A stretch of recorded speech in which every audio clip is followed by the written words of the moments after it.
10, 9, 8, 7, 6, 5, 4, 3, 2, 1. Hello and welcome to another episode of India on Cricket 8, your number one podcast for all things Indian cricket related. As always, I'm your host, Nikesh Ragani, alongside Megha Sinha. And it's very much T20 cricket season in India at the moment. And we've just seen the conclusion of the second season of the Women's Premier League. And Megha, what a finish to it. RCB finally have a trophy in their cabinet. After all these years, 2008, they were formed in the men's team. 2024, it's only taken the women a couple of years, to be fair, to win that trophy. Brilliant scenes for them. Absolutely. 16 years of Isala Cup Namde and finally Isala Cup Namdu. And such passionate fans, and they've been cheering, rooting for their team for 16 years now. And obviously, last year they got two shots at it because the women's team was also involved. It went south for both the teams last year. But this time around, I mean, what a dramatic finish. It went down to the wire because it was down to the last over. And although the RCB team looked all chill, all ready to celebrate, but remind you, just last Sunday, they'd lost to one run by this very team, against this very team, at this very venue. So, and again, Mumbai Indians as well. At one point, they were requiring 20 off 18, and they too went on to lose the game. So it wasn't sealed until it was sealed. So all that drama just adding to the years of anticipation, and eventually that culmination, finally the trophy in the hands of the RCB team players. Virat Kohli making that video call, and Smriti Mandhana maintained throughout that they wouldn't be carrying any baggage of what had happened with the men's team over the years, but it does contribute to the pressure because the fans are constantly reminding you, social media is constantly reminding you of the same. But eventually, it's the trophy sealed for them. And none of our predictions actually came true. But how did your predictions swing through the course of the game? Well, even before the course of this particular game, just going into the eliminator, and I suppose even the last couple of games of the group stage when we spoke about it on this podcast and talking about how, look, Mumbai and Delhi are there. It's about who joins them and about what order they finish in within the group, who plays the eliminator and who goes straight through to the final, etc. And it looked very much as though the Mumbai Indians and the Delhi Capitals just had this script through the group stages. Everything went right up until the closing stages as smoothly as they would have expected.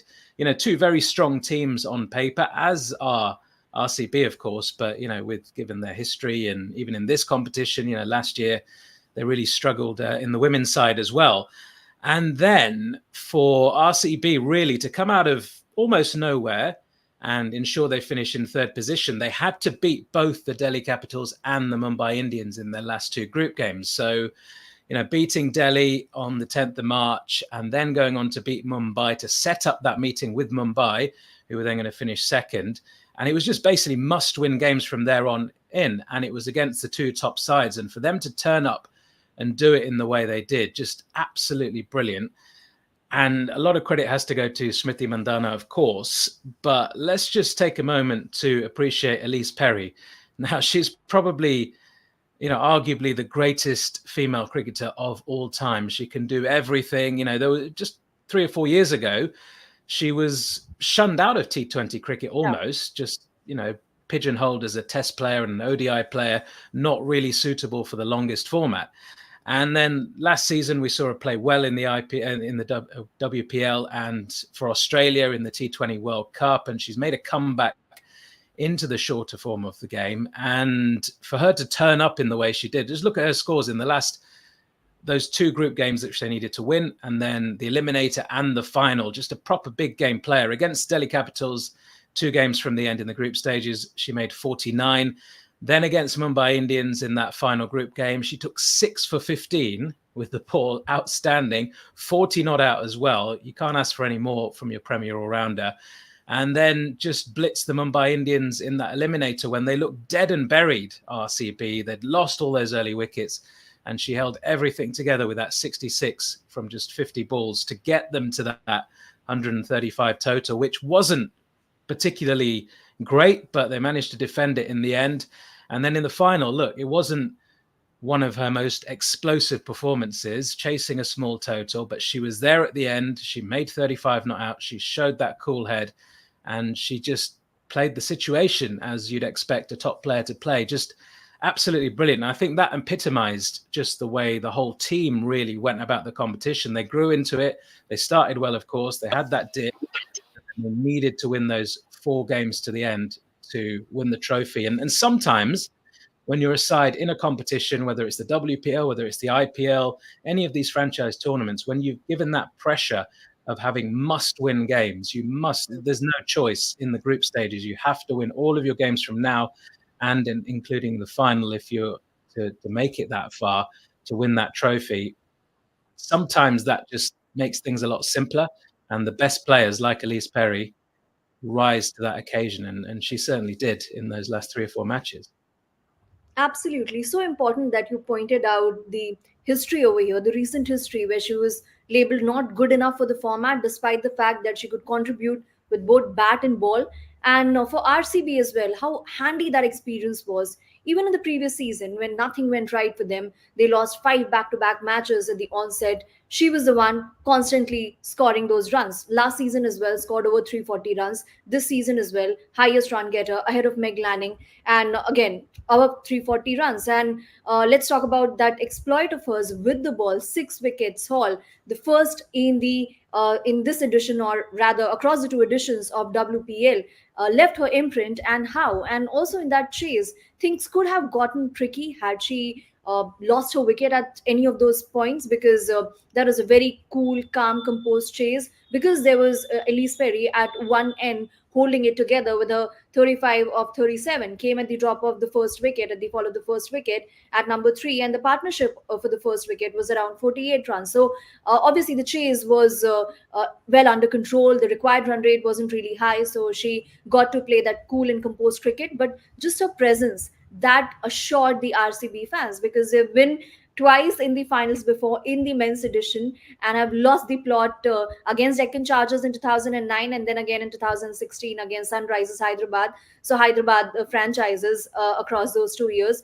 But then this time around, because they had that experience, how handy that was. And it helps when you have someone who's been there, done it, has that experience of performing in big matches, of collecting trophies. And Elise Perry, of course, being associated with the Australian team, has done it time and again. And also about Smriti Mandhana, because last year she was struggling for runs, and last year RCB struggled as well. This season, particularly in the Bangalore leg, she scored truckloads of runs. And even before that, she played a lot of domestic cricket, spent a lot of time with the youngsters in the Indian fringes. So, fringes of the Indian team, and the ones she would play with and against during the WPL. She did not feature in the Women's Big Bash League as well. So, all of that experience helping her. And then eventually, of course, her knock as well, that opening stand that ensured that if at all there were any nerves left, because the baggage of history, they were all calmed down because of that solid opening stand and leading from the front. Because we've never seen her so animated as we saw her in the game against the Mumbai Indians. So that's what the pressure of captaincy does to you. But she's absorbed and imbibed that so well, and absolutely led from the front. Your thoughts on the skipper? Yeah, I mean, she led the team fantastically, coming into this tournament under huge pressure after what happened in the first season, and there were calls for maybe her to step down from the captaincy and saying it's affecting her game. We've seen her lead India, of course, in the absence of Harmanpreet Kaur on previous occasions. She's done pretty well at that level, but albeit with a much more settled and secure side when it comes to the Indian national team. This is a complete unknown. And look, she's learning. And this is the great thing about these types of competitions for young captains in particular. It's a chance for them to ply their trade under slightly less pressure than you'd get at international level, and also learn from all the experienced players that are in and around you as well about the art of captaincy, because it's not just the skipper that would, take all that responsibility, really. So you look at all these teams and, Elise Perry, you've got Sophie Devine, you've got, so much experience on your side in a competition like this that you can lean on and gain certain different facets of the game, really. So in terms of setting fields, in terms of keeping that enthusiasm and that energy out there on the field, yeah, it's not quite Kohli like, but she's got her own style. and it seems to be working for the RCB. And I think the most important thing that she created, and her and the coaching staff created around this particular competition in their second season as a team, was that team spirit, which they started to build. And they, a lot of the players, you can tell by social media posts and things like that, that people are hanging around together. There's a good feeling within the camp, and that started to build up a little bit at the back end of last season, you could see, and it carried on into this season, which is sometimes difficult when you're meeting just once a year for 3 or 4 weeks, and how is everybody going to gel and get on and be able to form that really good atmosphere within the team group. And I think they really did that, and that is one of the reasons why they were able to have that momentum and have that shift in gears towards the end of the group stages and into the playoffs and the final, just simply by creating that great environment to play cricket in. So yeah, hats off to her. It's always great when Smriti Mandhana or any captain really is not only captaining well, but the fact that because they're captaining well and because everything is good in regards to that, the runs then start to come as well, which has been a little bit more consistent, I suppose, this time round than previous. So look, it's great to see, two superstars of world cricket in Smriti Mandhana and Elise Perry, and a lot of happy neutral fans, really, because if you don't have an affiliation to any of those teams, you want to see these top superstars performing well, and they certainly had that in the case of the RCB, didn't they? Absolutely. Although I'd like to present another perspective here. A lot of sadistic fans as well that didn't want RCB's trophy hiatus to end. But on another note, due credit to, of course, RCB and in this case, Smriti Mandhana, the sort of captaincy that she did. And even in the finals, the way she deployed her resources, particularly the spinners, the wicket did help the spinners, although obviously we can't say that it had a lot in it for the spinners, but the spinners at least knew what to make out of it. And then Sophie, she was taken for plenty in her first over, and in the power play she had been expensive but was introduced in the eighth over, and she was on the money. How crucial was that over with 3 wickets? Yeah, and it gave her the Player of the Match award in the final for those 3 wickets. Look, they're not just 3 wickets; they're 3 huge wickets at a huge point in the game as well.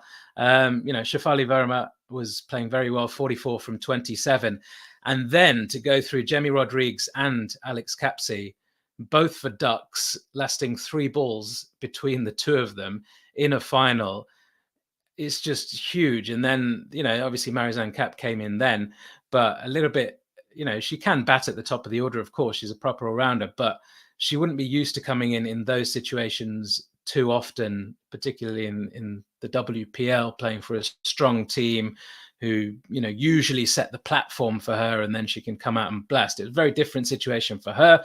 So again, that put pressure on somebody like a Marizanne Kapp. And then once you go through her, it's, the wickets just kept tumbling. So yeah, the fact that she took those 3 wickets in an over, that was the impact performance of that final, hence why she got the Player of the Match award in that final. And it was just fantastic. And the first wicket, of course, Shafali Verma, the way she was playing as well, 3 6s in that innings of 44 from 27, threatening to take the game completely away from RCB in the final, because another 5 overs of her, and you're thinking it could be done. It's almost done. That's it. The Delhi Capitals, you might as well hand them the trophy now, because if she goes on to get 70 off, 45, 50 balls, and everybody else can bat around her, that's huge. So the fact they managed to get her when they got her, I think that was the game changer. And then obviously those 2 quick wickets that followed of those 2 gun players, just brilliant. Would you agree with that assessment of her being Player of the Match and that being the performance? Absolutely. Considering that Shefali in particular was going hammer and tongs at the start, almost a strike rate of 200. You had Meg as well at the other end, second highest run getter in this tournament eventually. But then otherwise as well, on her day, she could as well turn the course of the game absolutely in favor of her team. So Shefali and Meg stitching that stand of 63, and then obviously the breaks being applied in that over. And you have to remember that in the in the Bangalore leg, of course, she did really well. But after that, in the Delhi leg, despite the other spinners doing well, because collectively, eventually in 5 games, they picked up 24 wickets, but then she was being taken for plenty in the power plays. But despite that, with two right-handers, the left-arm spinner, there was obviously merit in backing her, and she did make most out of it. And after that, even if there was a chance, because obviously the 3 wickets had fallen in that over, there was still chance for DC to crawl their way back into the game. But then came Shriyanka Patil and the way she bowled. And there is as well, there's a storyline there as well, because last season she announced herself on the big stage, but then again, the performances were lukewarm. This season in Bangalore, didn't do too well. She's grown up as an RCB fan. She's grown up in Bangalore, in fact. But then, despite the support, there was also a lot of trolling because she wasn't able to live up to the expectations. But then, once the WPL shifted to the Delhi leg, the performances started coming, and the game against DC, and then again against Mumbai as well, the wicket of Harmanpreet Kaur at that juncture. Obviously, now in hindsight, we know how important that wicket was. And yesterday as well, obviously the platform was laid with those 3 wickets in the eighth over. But after that, Shanka Patil chipped in with those 4 wickets and polished off the tail as well to ensure that DC at no point got to break free. Incredible. But obviously, the foundation was absolutely laid in the eighth over. And obviously, hats off again to the team, Smriti Mandhana in particular, the skipper, for laying that trap for Shefali, and then subsequently, of course, Jemima as well falling to that trap. A lot of sweep shots attempted in that over without much success, of course. Absolutely, yeah, it really was a fantastic spell by Sophie Molyneux there, player of the match in the final. Look, so story of the final, just to sum it up: 113 all out Delhi Capitals women. And it was those 3 wickets for Sophie Molyneux. Shriyanka Patil with 4 for 12. Might have thought she was unlucky to miss out on player of the match, but I'm not sure she'll be too bothered. She's got the winner's medal. She got the 4 wickets in the final. Everyone's going to remember that. And then it was pretty straightforward for RCB. You know, sometimes you see a low total in a final, just with the added pressure of the big occasion. It can cause a few problems on the road to getting those runs. But look, opening partnership of 49 between Sophie Devine and Smriti Mandhana, and then it was just pretty plain sailing, really. 82 for 2, and then they finish on 115 for 2. 3 balls to spare in the end, but it was never really in doubt. Elise Perry took her time, 35 not out from 37, and then Richa Ghosh at the other end, 17 from 14. A little bit more subdued than she usually has to be, but, you know, just get the runs. Doesn't matter how quickly you get them. There's no need to worry about net run rate in the final. Just get over the line. And they did. They made it look really, really easy with the bat. And that 35 not out was part of 347 runs for Elise Perry in this season's competition. She finished top of the run getters charts. And it's pretty handy, isn't it, Mega, when you've got the top run scorer in the competition. You've also got the top 3 wicket takers as well. And Shriyanka Patil with 13, Asha Shobna with 12, and then Sophie Molyneux with 12 after that, 3 in the final as well. So pretty handy when you've got top run scorers, top wicket takers as well. You know, that has happened with RCB in the past as well. We'd see the likes of Chris Gale, AB de Villiers, Virat Kohli being in the top 5 and scoring those runs. And all the wicket takers chart, maybe that would be represented by RCB, would be represented by Yuzvendra Chahal. Not as many contenders there. But this time around, it was a complete team performance. You had players in the top 3, in the top 5, and you had others chipping in as well. Because, like you mentioned about Asha Shobna, the sort of nerves she has displayed through the course of the tournament. In the finals as well, those 2 crucial wickets that she picked up. But before that as well, twice bowled the last overs and defended 10 against UP Warriors. And then there was another match against MI where she defended 11 of the last over, and absolutely on money. And with regards to the other 2 spinners, if we go further and try and assess how they performed in the finals, or otherwise how they performed, Shriyanka Patil was struggling in the first half of the tournament in Bangalore, of course, with the sort of pressure that can be created once the form level drops when you are obviously representing RCB at the Chinnaswamy Stadium, that can be enormous. But then the problem, probably at a technical level, was that she was bowling those negative lines. You could see her going wider of the off stump. But that changed once the WPL shifted to Delhi, because then we could see them bowling wicket to wicket. Even in Sophie's case, she was targeting the stump. The variations were there, but they were in terms of pace, in terms of trajectory, and in Shriyanka's case as well. No margin for error, targeting the stumps, and those obviously that defensive bowling, quote unquote defensive bowling, yielded them rich rewards. And eventually, of course, the Delhi leg played a huge role in them finishing at the top of the wicket takers list. Although DC as well was pretty armed with all rounders, explosive opener, experienced campaigner in Meg Lanning, and twice in 2 years now they have finished obviously as runners up. They finished at the top in the table, of course, towards the end of the league stage, but same old story. I mean, how would you summarize their campaign across 2 seasons? Across 2 seasons, you could look at it across all forms of cricket, men's, women's. They've not won anything since 2008 either. So maybe the memes that have now stopped with RCB, or I don't know, I say stopped, but I bet when the IPL comes around, it's still going to be all about the men's team and their lack of trophies. But, Delhi Capitals, again, whatever you want to call them, Daredevils, Capitals, they can't seem to win a title either. But look, solid campaigns, both of them, for the Delhi Capitals. It's just that final hurdle, isn't it? And these things can happen. They do have some young players in their side, really well led by Meg Lanning, as you say, and she's really impressed me in how she's embraced this competition and taken on that role as senior player, putting her arm around people like Shafali Verma and the future stars of world cricket in the women's game. And she's really taken on that mantle really well. Almost reminds me a little bit like Shane Warne when he first came into the IPL and how he embraced that. And it was, his kind of competition really, and what he did with the Rajasthan Royals. There's a similar vibe with Lanning, and I think it will happen sooner rather than later if they can keep that core of their side together.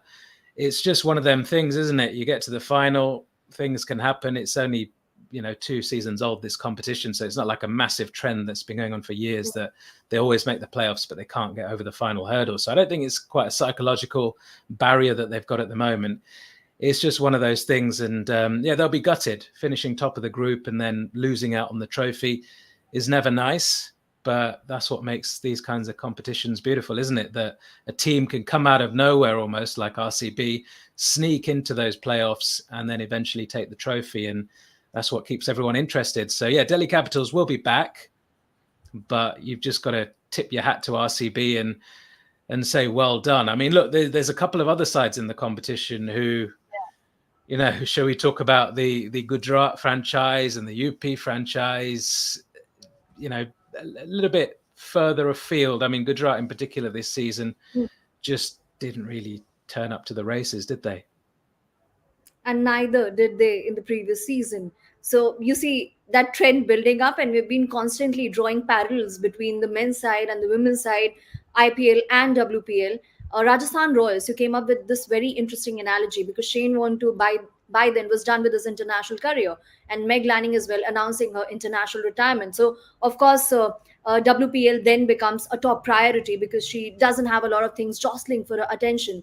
And this is one thing with Delhi Capitals. We've not had a figure as Delhi Capitals fans to associate with, because the team has been constantly, the management has been constantly chopping and changing across seasons, and the management in itself has been chopped and changed pretty frequently. But maybe in Meg Lanning, they have a figure that they can continue with for a while, and more so because, like I mentioned earlier, that she's now done with her international cricket duties, so she'd have more time and energies at her disposal to direct to the WPL. And maybe having played an eliminator last season, MI got that extra impetus, and similarly this season it was RCB that played the eliminator, got its nerves in order, having played that thriller. Maybe, just maybe. But like you talked about the other franchises, UP Warriors, again, they had some interesting performances. Gujarat, for the second season in a row, they've not done well, they've not really turned up. And compare it to the Gujarat franchise in the men's segment, and you'd see how top performers, I mean, how top notch they have been across the 2 seasons. And albeit a small sample size, but you can't really better that. The first season began by winning the IPL, the second season finished as the runners up. So, across that small sample, absolutely phenomenal. On the other hand, in the women's edition, they've been disappointed to say the least. But where do we go from here? I think that's also an important question for these two franchises in particular, UP Warriors and Gujarat.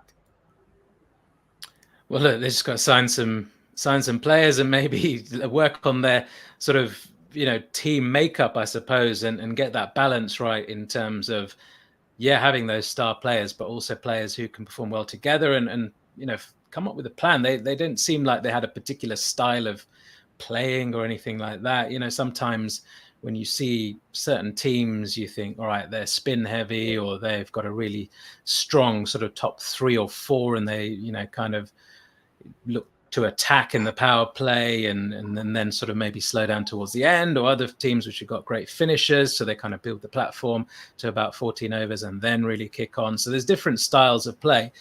They just seem a little bit clueless in that as to what's the best way to approach each season, really. Forget each match, just every match we're going to play like this, and this is our style of play, these are the players we've got, this suits us best. It doesn't seem as though they've got a clear plan. So look, again, it's a small sample size. It's early on in the WPL history at the moment, I suppose. I think what will help, perhaps, is if there is any kind of big mega auction type thing which happens, but it doesn't look as though that's probably going to happen at least for another couple of years. So they're kind of stuck with the same core unless they decide to mutually agree releases left, right, and center. But then it's who's available and who can they get to replace those players. So that becomes another issue. So maybe they could get clever and do what the Mumbai Indians and the Gujarat Titans and RCB were involved in that in the men's IPL, that trade with Hardik Pandya going back and then Cameron Green moving on. And, I don't know if trades are going to become a thing going forward across IPL and WPL. Maybe that's another option. But look, it might be time for a change of management and a change of leadership for both of those franchises, really, and just have a fresh start and see if they can get some sort of identity going, I suppose. They'll carry on and hopefully they'll perform a little bit better next season. In terms of looking forward, though, we've had 2 seasons. It's been pretty successful. We've seen the crowds getting into it. We've seen social media buzzing about, particularly towards the latter stages of the competition and how exciting things got. Is there scope for more teams in the WPL? Is there an appetite for more teams? And do you feel that's going to happen sooner rather than later? And if it does, are we going to get away from this, playing a little bit of the tournament here, a little bit of the tournament there? Are we just going to have home and away matches, which makes more sense to me? I reckon one step at a time. Obviously, last season it was all restricted to Mumbai. This season got split between 2 cities and two cities that obviously have a good cricket culture where people love to watch their cricket.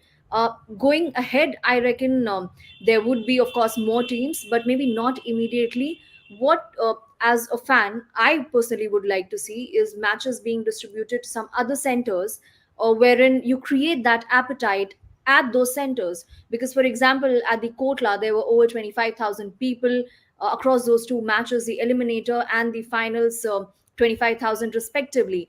And for them to have witnessed that sort of carnival, of course, that sort of drama, anticipation, and then the carnival with RCB winning, that obviously helps. And I think RCB winning also helps because, for example, when India does well at a big tournament, at an ICC tournament, it eventually contributes to the revenues because Indian fans remain gripped to the end. It keeps the sponsors interested, and it all falls in place as far as the economics is concerned. Similarly, with the RCB, now MI fans, despite the struggles that the MI men's team has faced in the last few years, they still obviously have those boasting rights. They still have those 5 trophies to talk about. RCB fans were deprived of trophies for all of these years, and the RCB team, albeit in the women's segment, winning it did play a huge role. The buzz was mammoth because it was RCB winning it. Obviously, PBKS in the men's segment and DC as well. They've not yet won any IPL trophy, but just imagine DC winning it. Would the buzz have been same, particularly on the social media? Because unfortunately, and I might get myself into trouble by saying that, but the sort of fan following RCB has, DC still has to build that up. RCB has absolutely loyal fan following. So this was a step in the right direction, conducting across two venues, and RCB winning, obviously, that obviously was by chance, but that will play a huge role in further contributing to the buzz. And then probably the men's IPL would feed off that buzz. Is that even blasphemous to say that? But in any case, there would be more teams, and it would be interesting to see which centers are allotted those teams, because if you see across other franchise sports tournaments, for example, be it a Pro Kabaddi League or badminton leagues in India, you'd see smaller centers also being assigned teams. So maybe, particularly in cricket, you have the infrastructure for a lot of those small centers. So I am wondering, what if the small centers get those teams? Obviously, even ahead of the WPL, there were other teams, like you had mentioned, a very important point, that the teams which have IPL teams, or the teams, the states which have IPL teams, the cities which have IPL teams, if they show interest, you absolutely tap in on that existing fan base. There were other teams also that showed interest, eventually did not get a team in the WPL, other franchises, but maybe down the line, more centers coming into play, more places witnessing, more centers witnessing such clashes, such a buzz, that would really help. But otherwise, as broadcasters, of course, I think the two broadcasters, I mean, or rather, Geo would be laughing its way to the bank. I'm sure there will be. And just a word on the coverage of the WPL, not just in terms of having the broadcasting rights, but you know, from my understanding, from things I've seen on social media, from colleagues in the industry, is that it's so great to see press boxes full of a lot of female journalists to cover cricket. And obviously that happens in men's cricket, which is great to see. But, you know, it's not the case where you've still got the same old middle-aged men going to cover cricket, whatever cricket it is. It's completely different, isn't it? And it's got that extra bit of buzz for these young female journalists and aspiring journalists and writers and broadcasters, commentators, whatever they might be, to want to get into the game. It's another avenue in for people, not just playing cricket, but covering cricket. And it seems as though there's a massive opportunity there in India. Absolutely. We've seen that in the last decade, more and more women getting into cricket broadcast side of things, and becoming journalists as well. And the space has really accommodated them, because I use the word accommodated because before that we didn't see just as much representation. So, and of course, hats off to those women also to fight their way into an industry that was that was preferring men, that was male dominated. And with the rise of women's cricket, it's all feeding into each other, it's all contributing to each other's growth. And we see a lot of young girls getting inspired looking at WPL matches. And even before that, 2017 World Cup, that 50 overs World Cup where India made it to the finals, that 171 by Harmanpreet Kaur in the semi-finals against Australia, all of that is a part of the folklore, because that contributed, that brought about a paradigm shift in how women's cricket was viewed. And obviously, we constantly talk about the economics, because that's so important. Sponsorship started flowing into women's cricket as well, and we started seeing the women cricketers becoming household names beyond Mitali Raj, Smriti Mandhana, Harmanpreet Kaur becoming household names, Deepti Sharma becoming a household name. So all of that did help, and that's why today the talent pool that India has at its disposal, the reason that we're able to have a women's Premier League and not just T20 Challenge that used to be held alongside the IPL. 2017 World Cup played a major role. So similarly, if we see more of female representation in journalism, that would inspire a lot of female journalists to a lot of a lot of females across the country to aspire to become journalists as well, to aspire to cover cricket as well, because otherwise we see them very well represented in different beats. For example, entertainment, economics, politics, cricket too, sports too is picking up, and that's really great to see. But then I am really keen to know, considering the level of involvement of English cricketers in the WPL, there were so many of them. What's the buzz like there? I asked you last time as well, and it was building up. How did it feel on the day of the finals? That's yesterday. Yeah, I mean, look, it's not quite as big as if England were playing, whether that be the women's team or the men's team, that amount of buzz. But there is a buzz because of the English involvement, and not just the English involvement. I think there's a genuine growing appetite from cricket fans in England for women's cricket, whatever it is, whether it's watching world tournaments and now with the WPL, and it's got a different feel. There's a bit of snobbishness from certain segments about the IPL in England. There's massive fan base as well from non-Indian origin people in England and in the UK. But there are sections of people who just see it as another BCCI, money, power kind of thing. And they're too cool, I suppose, to want to get involved in that for whatever reason. But we'll leave that to one side. But I think that all goes out the window with the WPL, because it's actually seen as something that's genuinely great for women's cricket and great for spreading that particular brand of cricket across the world, whether it be in India or in the UK. So there is a genuine interest and there is a buzz, and I think that will only grow as the competition grows, I suppose, and maybe teams expand and more English players get an opportunity to go and play over there. But you're seeing not only the top English players, who, by the way, are some of the best players in the world, and I think that helps with England being so strong in the women's game, but also the Australians, the Indians, all these players coming from all across the world. You're seeing the very top talent. It is almost like watching a bit of a World Cup kind of tournament. So it does have a lot of interest in England, and hopefully that will increase as time goes on.